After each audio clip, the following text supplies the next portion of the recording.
Berita aktual 12 Oktober 2025, Yerusalem. Netanyahu mengakui gelombang spiritual di Israel. Ini seperti sesuatu dari dimensi lain dalam sebuah konferensi pers yang membuat dunia terdiam. Perdana Menteri Israel, Benjamin Netanyahu, menyampaikan pernyataan yang tidak biasa.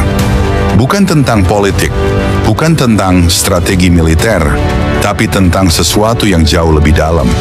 Kami menyaksikan sesuatu yang belum pernah terjadi di tanah ini, yang tidak bisa dijelaskan oleh politik atau militer. Ini seperti ada gelombang spiritual yang melanda bangsa ini. Ini bukan urusan politik. Ini sebuah gerakan yang membawa perubahan dari dalam hati bangsa ini. Ini seperti sesuatu dari dimensi lain. Pernyataan ini segera menyulut respons global. Banyak pemimpin dunia bingung.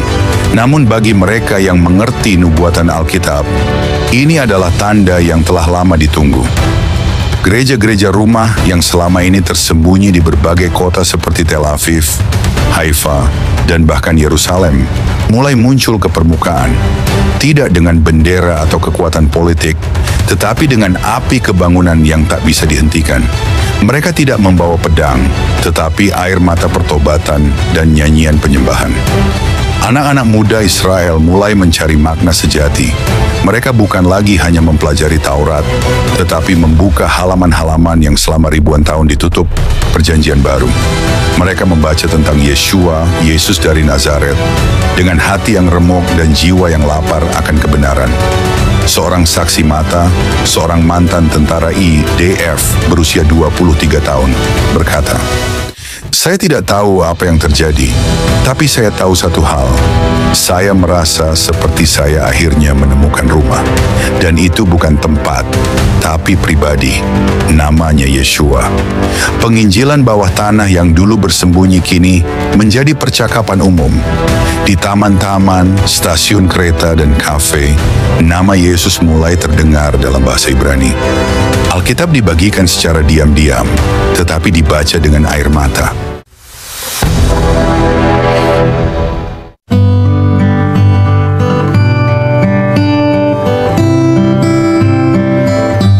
Shalom saudara-saudari terkasih dalam Kristus. Dunia tidak bersuara, tetapi langit berseru. Seluruh bumi mungkin sibuk dengan perang, politik, dan bencana. Dunia masih sibuk berbicara soal perang. Tapi surga bicara soal kebangkitan. Dan ini bukan sembarang kebangkitan. Ini kebangkitan dari bangsa pilihan. Tapi di satu titik poros profetis dunia, di Yerusalem, sedang terjadi sesuatu yang mengubah sejarah. Bukan ledakan senjata, bukan diplomasi baru, tapi sebuah dentuman rohani yang mengguncang dimensi surgawi dan duniawi. Bangsa pilihan Allah, orang-orang Yahudi, kini mulai bertobat dan mengakui Yeshua sebagai Mesias mereka. Saudara, hari kemarin akan tercatat dalam sejarah, bukan karena rudal ditembakkan, bukan karena gencatan senjata diumumkan, tapi karena suatu peristiwa profetik terjadi, sesuatu yang menggetarkan dunia rohani dan membuat iblis menggigil ketakutan. Dalam konferensi pers yang mengejutkan, Perdana Menteri Israel, Benjamin Netanyahu, menyampaikan sesuatu yang membuat dunia bertanya-tanya. Kami menyaksikan sesuatu yang belum pernah terjadi di tanah ini, yang tidak bisa dijelaskan oleh politik atau militer. Ini seperti ada gelombang spiritual yang melanda bangsa ini. Ini bukan urusan politik, sebuah gerakan yang membawa perubahan dari dalam hati bangsa ini. Ini seperti sesuatu dari dimensi lain. Ini bukan kata-kata kosong. Ini adalah tanda yang sudah ribuan tahun lalu dinubuatkan oleh para nabi. Gereja-gereja rumah yang selama ini tersembunyi kini bertumbuh seperti api membakar padang kering. Anak-anak muda Israel mulai mempelajari Perjanjian Baru dengan hati yang remuk dan jiwa yang lapar.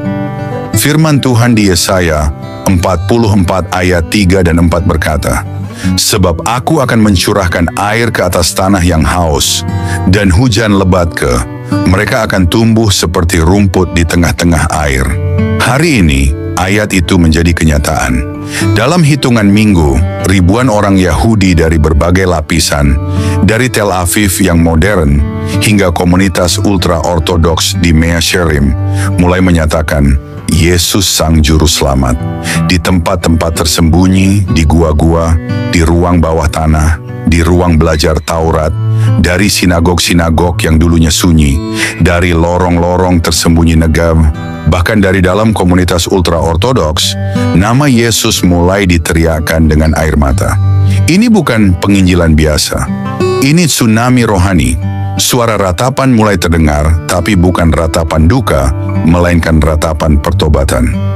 Firman Tuhan di Zakaria 12 ayat 10 berkata, mereka akan memandang kepada Dia yang telah mereka tikam, dan akan meratapi Dia seperti meratapi anak tunggal. Tangisan itu kini menggema di Yerusalem. Air mata pertobatan, suara pengakuan, Yesus, Engkaulah Mesias kami. Tangisan itu hari ini menggemen di lorong-lorong Yerusalem. Rabi-rabi yang dulunya menentang Injil kini membaca perjanjian baru dengan air mata. Anak-anak muda Israel mulai berkumpul untuk menyembah Yesus secara rahasia, namun dengan semangat tak terbendung. Gereja bawah tanah Israel yang dulunya sunyi, sekarang seperti nyala api yang menyambar hutan kering. Tidak ada satupun organisasi yang bisa mengatur ini. Tidak ada strategi penginjilan yang bisa menciptakan ledakan sebesar ini. Ini adalah pekerjaan langsung dari Roh Kudus.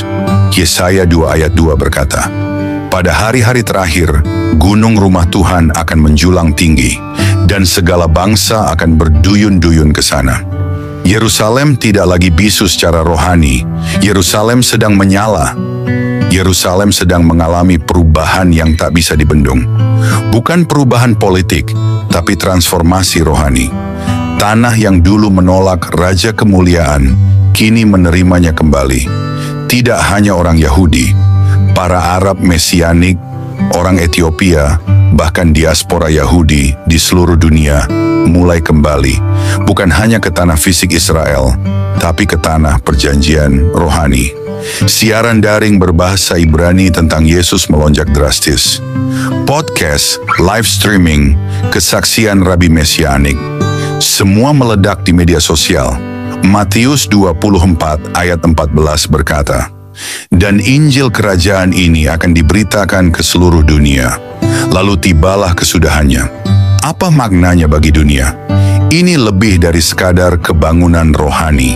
Ini adalah kebangkitan profetik. Ini adalah lonceng surgawi yang menyatakan, waktunya sudah dekat. Roma 11 ayat 26 berkata, dengan jalan demikian seluruh Israel akan diselamatkan.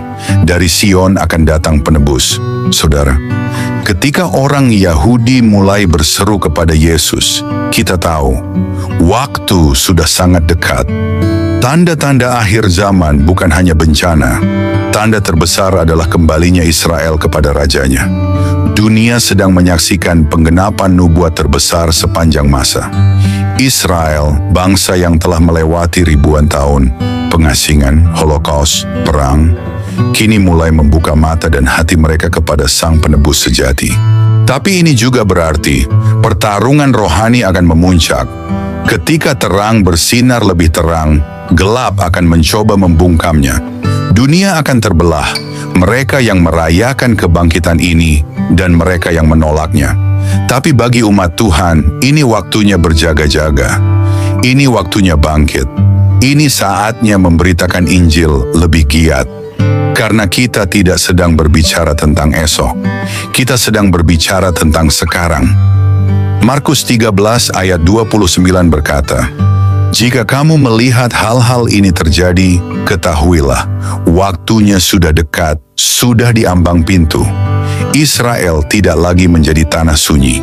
Ia telah menjadi medan perang rohani dan medan kebangkitan surgawi. Roh Kudus sedang mencurahkan hujan terakhir. Dan saat bangsa itu berkata, Baruch haba b'shem Adonai, diberkatilah dia yang datang dalam nama Tuhan, maka langit akan terbuka. Yesus akan datang kembali. Dunia boleh tidak peduli, tapi surga sedang bersiap. Jangan anggap ini berita biasa.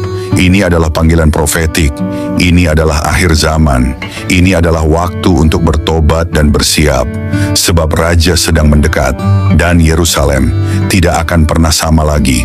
Dengarkan baik-baik, jangan alihkan perhatianmu, jangan biarkan dunia membungkam hatimu, jangan biarkan keramaian kehidupan memadamkan kesadaranmu. Sesuatu sedang terjadi, bukan di Washington, bukan di Beijing, bukan di markas NATO atau Kremlin, tapi di Yerusalem. Di tempat itu Tuhan sedang berbicara dengan cara yang tidak biasa.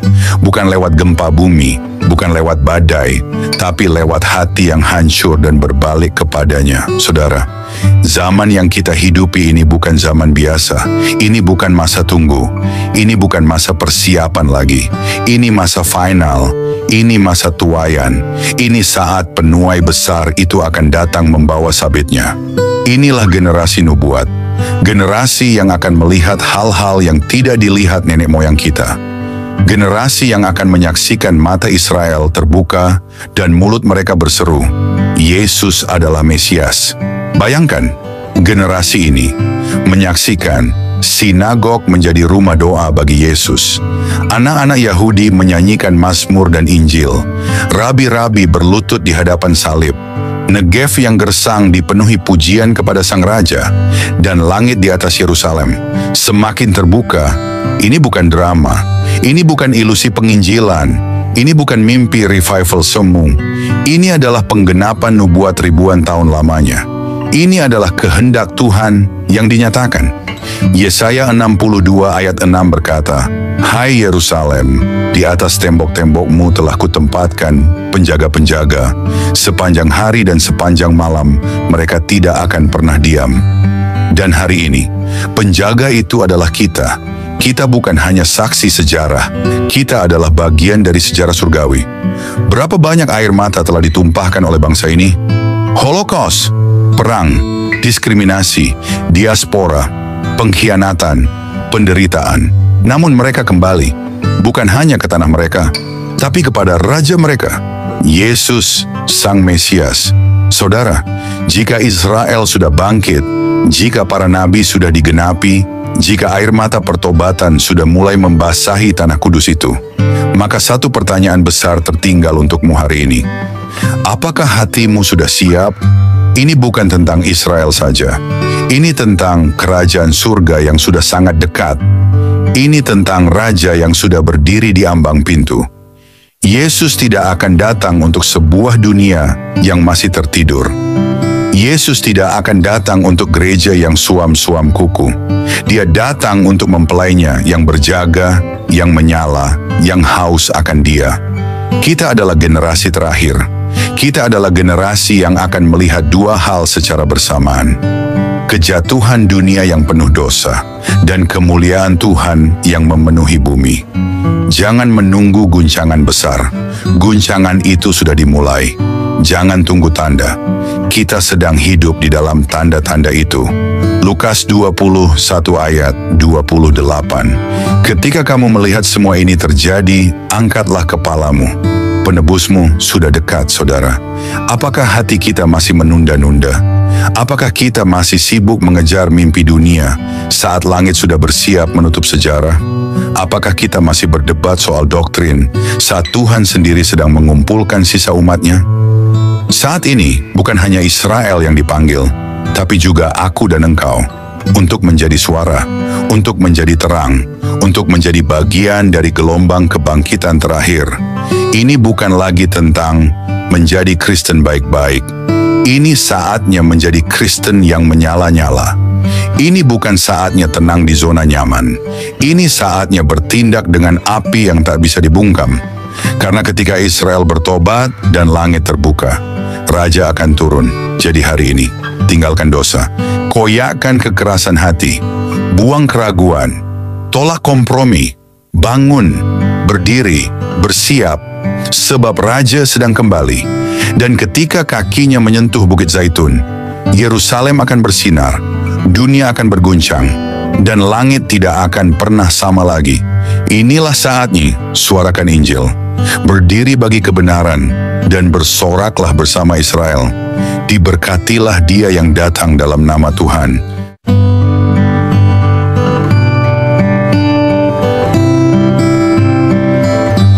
Shalom saudara-saudari terkasih, selamat datang kembali di Renungan Malam God's Voice. Di tengah keheningan malam, ketika dunia mulai terlelap, marilah kita menyediakan hati dan pikiran kita untuk menerima sentuhan kasih Tuhan. Malam ini, biarlah suaranya yang lembut menuntun dan menguatkan kita melewati segala pergumulan yang mungkin belum selesai. Mari kita berdoa. Bapa di surga, terima kasih untuk anugerah-Mu yang tak pernah berhenti menyertai kami sepanjang hari ini. Kini, saat malam tiba, kami datang untuk berdiam di hadapan-Mu. Tuhan, sucikan hati kami, dan biarlah Roh Kudus-Mu hadir, serta berbicara lewat setiap firman yang kami renungkan malam ini. Tolong kami untuk memahami kebenaran-Mu, menerima teguran-Mu, dan dikuatkan oleh kasih-Mu. Kami serahkan waktu ini ke dalam tangan-Mu sepenuhnya. Dalam nama Tuhan Yesus Kristus, kami berdoa. Amin.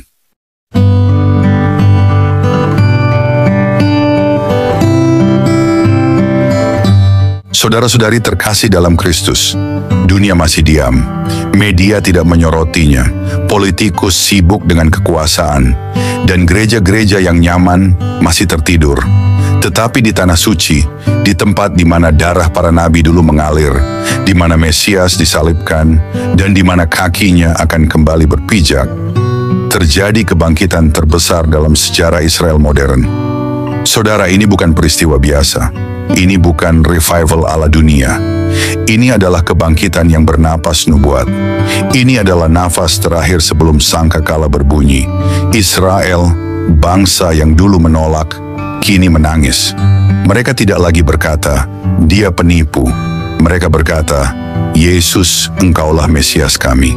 Tangisan mereka hari ini adalah tanda dari langit. Dan setiap tetes air mata orang Yahudi yang bertobat adalah air hujan terakhir sebelum panen kekal.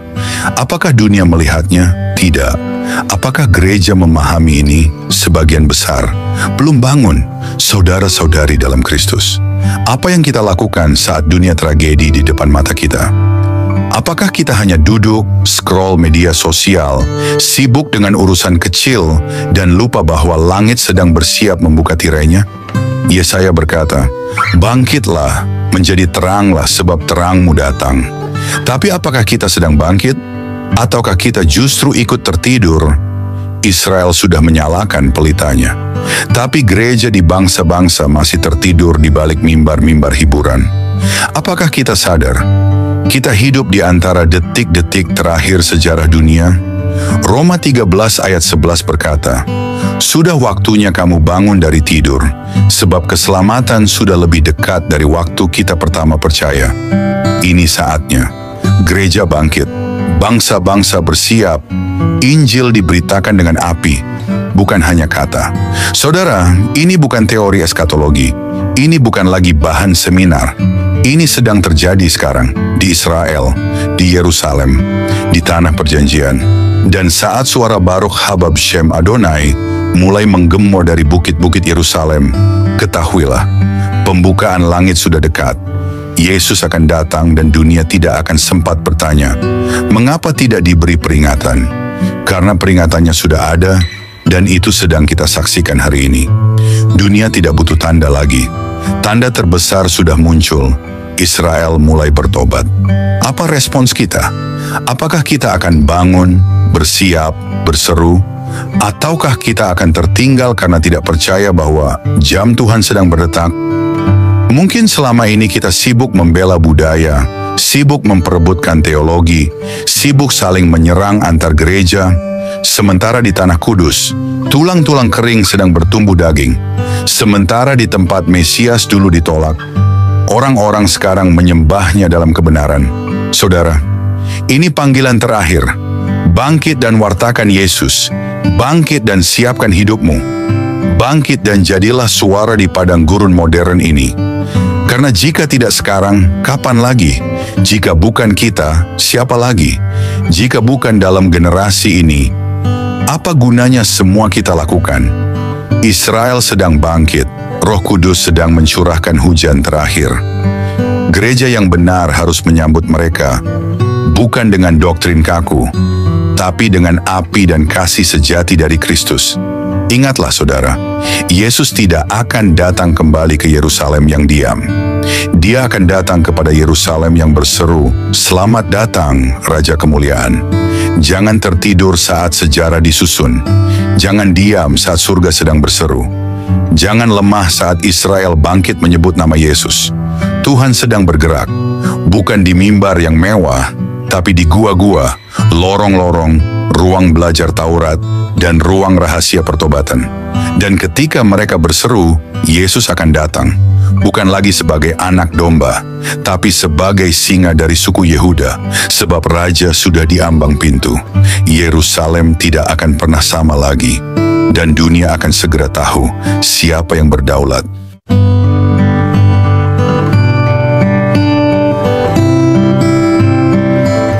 Mari kita berdoa. Bapa kami yang penuh kasih, di keheningan malam ini kami datang dengan hati yang penuh syukur. Setelah melewati satu hari yang penuh kesibukan, kami ingin berhenti sejenak, mengangkat mata kami ke surga, dan mengucapkan terima kasih kepadamu. Terima kasih Tuhan untuk nafas kehidupan yang Engkau berikan sejak fajar menyingsing. Terima kasih untuk setiap langkah yang dapat kami jalani, untuk setiap tugas yang dapat kami selesaikan, dan untuk setiap perjumpaan yang Kau izinkan terjadi hari ini. Bahkan di tengah kelelahan, kami melihat kebaikan-Mu menyertai kami dalam setiap detik kehidupan. Di malam yang hening ini, kami datang kepadamu dengan hati yang terbuka dan jiwa yang haus akan hadirat-Mu. Setelah mendengar firman-Mu yang hidup, kami terdiam dalam kekaguman. Betapa besarnya kasih-Mu, betapa dalamnya belas kasihan-Mu yang tak berkesudahan.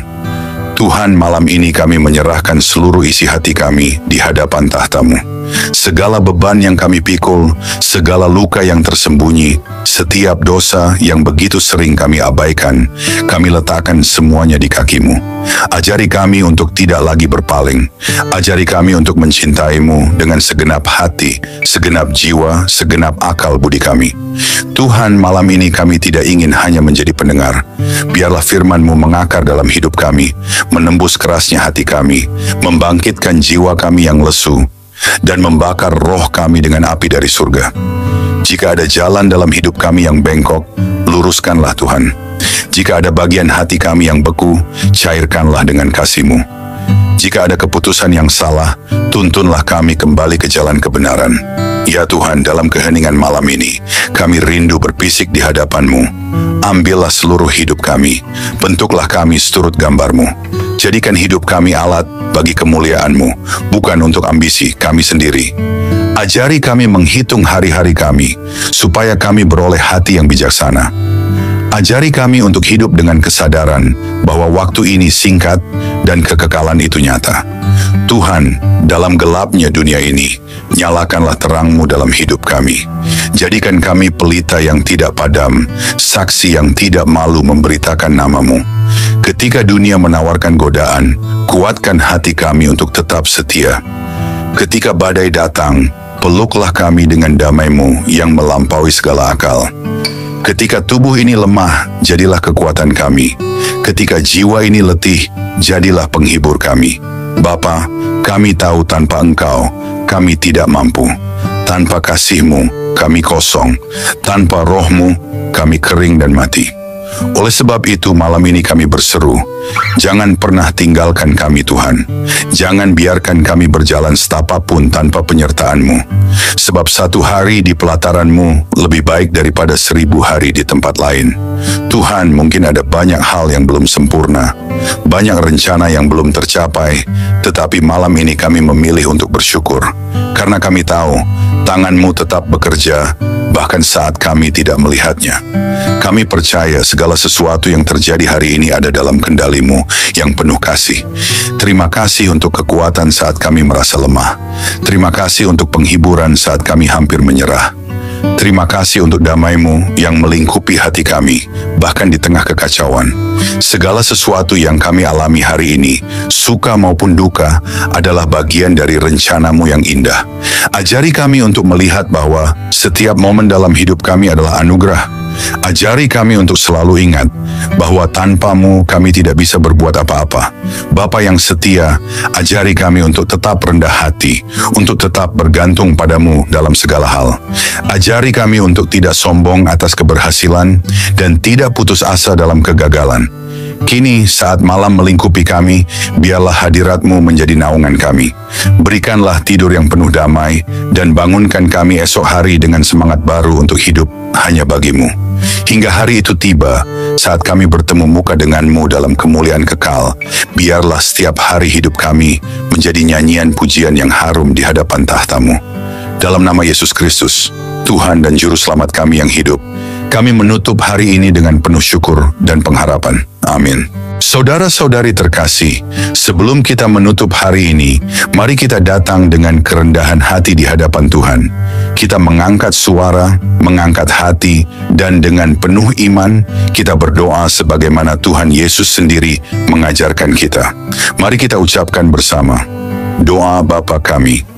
Bapa kami yang di sorga, dikuduskanlah nama-Mu, datanglah kerajaan-Mu, jadilah kehendak-Mu di bumi, seperti di sorga. Berikanlah kami pada hari ini makanan kami yang secukupnya, dan ampunilah kami akan kesalahan kami, seperti kami juga mengampuni orang yang bersalah kepada kami. Dan janganlah membawa kami ke dalam pencobaan, tetapi lepaskanlah kami daripada yang jahat, karena Engkaulah yang mempunyai kerajaan, dan kuasa, dan kemuliaan sampai selama-lamanya. Tuhan memberkati engkau dan melindungi engkau. Tuhan menyinari engkau dengan wajah-Nya dan memberi engkau kasih karunia. Tuhan menghadapkan wajah-Nya kepadamu dan memberi engkau damai sejahtera. Amin.